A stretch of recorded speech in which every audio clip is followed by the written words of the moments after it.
Bonjour, aujourd'hui on va se pencher sur une de ces infos qu'on trouve sur le blog Tu savais ça. Vous savez, le genre d'info qui paraît totalement inutile et qui est donc forcément absolument indispensable. On va parler d'un tout petit geste, presque un réflexe que des millions de personnes font chaque jour sans même y penser, toucher du bois.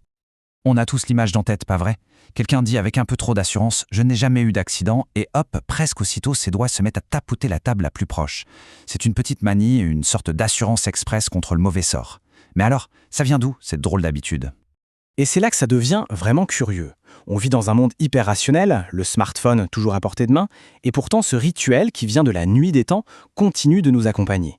Et le plus étrange dans tout ça, c'est qu'on l'applique souvent à des matériaux qui n'ont plus grand-chose à voir avec du vrai bois. Bon, pour essayer d'y voir un peu plus clair, il va falloir faire un petit voyage dans le temps. Plongeons ensemble dans les origines de cette superstition. Et premier constat, même les experts ne sont pas vraiment d'accord entre eux. L'habitude est très ancienne, ça c'est sûr, mais son point de départ exact, lui, reste encore un peu flou. En gros, il y a 3 grandes pistes qui se dégagent. La plus ancienne remonterait aux croyances païennes. Toucher un arbre, c'était un peu comme passer un coup de fil aux esprits de la nature pour leur demander leur protection. Ensuite, on a une réinterprétation chrétienne, où le bois devient celui de la croix, un symbole protecteur. Et enfin, une troisième hypothèse qui y voit un souvenir de l'arbre de vie, ce symbole qu'on retrouve partout et qui relie la terre et le ciel. Et ce qui est vraiment fascinant, c'est de voir comment ce geste voyage et se transforme. Si l'idée de base est universelle, sa mise en pratique, elle, change du tout au tout d'une culture à l'autre. Allez, petit tour du monde rapide. En Allemagne, pas de surprise, c'est comme chez nous, on frappe le bois. Mais attention, si on va en Italie ou en Espagne, là-bas on préfère toucher du fer, qui est vu comme une barrière encore plus solide contre la poisse. En Grèce ou en Turquie, c'est plus ironique. On touche sa propre tête en la traitant de tête en bois.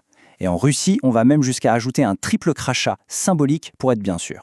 Chaque culture a son adaptation, mais le but, lui, ne change pas. Éloigner le mauvais œil. Toutes ces petites variantes nous ramènent finalement à notre époque et à une question centrale. Comment ce rituel a-t-il bien pu survivre alors que, soyons francs, le bois véritable se fait de plus en plus rare dans notre quotidien?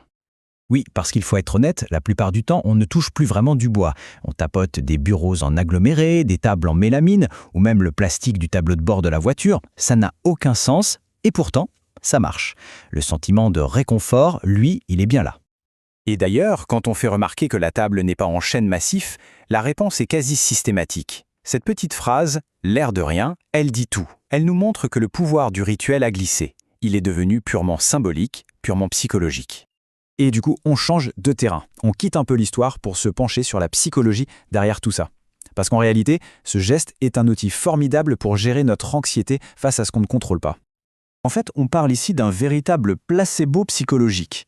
L'action de toucher du bois, même si elle est complètement irrationnelle, elle a un effet bien réel. Elle fait baisser notre niveau d'anxiété.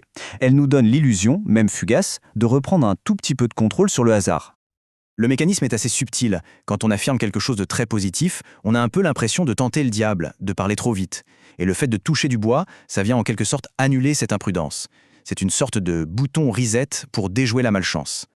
Mais alors, pourquoi est-ce que ça continue? Eh bien, c'est surtout par transmission sociale.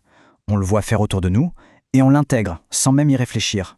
Et puis, le pratiquer, même en souriant, c'est aussi une façon de montrer qu'on fait partie du même groupe, qu'on partage les mêmes petits codes. C'est un lien social étonnamment efficace. Et le plus fou, c'est que le rituel est toujours bien vivant, il s'est juste modernisé. On trouve des porte-clés en bois pour l'avoir toujours sur soi, des applications qui imitent le son du bois qu'on frappe et même des emojis qui remplacent le geste dans nos conversations numériques. Le besoin est le même, seuls les outils ont changé. Au final, la vraie question, c'est peut-être celle-là. Et si ce geste, loin d'être juste une vieille superstition ridicule, était en fait quelque chose de bien plus profond? Un lien avec notre passé, bien sûr, mais surtout une façon très humble de reconnaître notre propre fragilité face à l'imprévu. Et si ce petit geste en apparence inutile était, au fond, l'un des plus indispensables pour nous rappeler ce qui nous rend humains?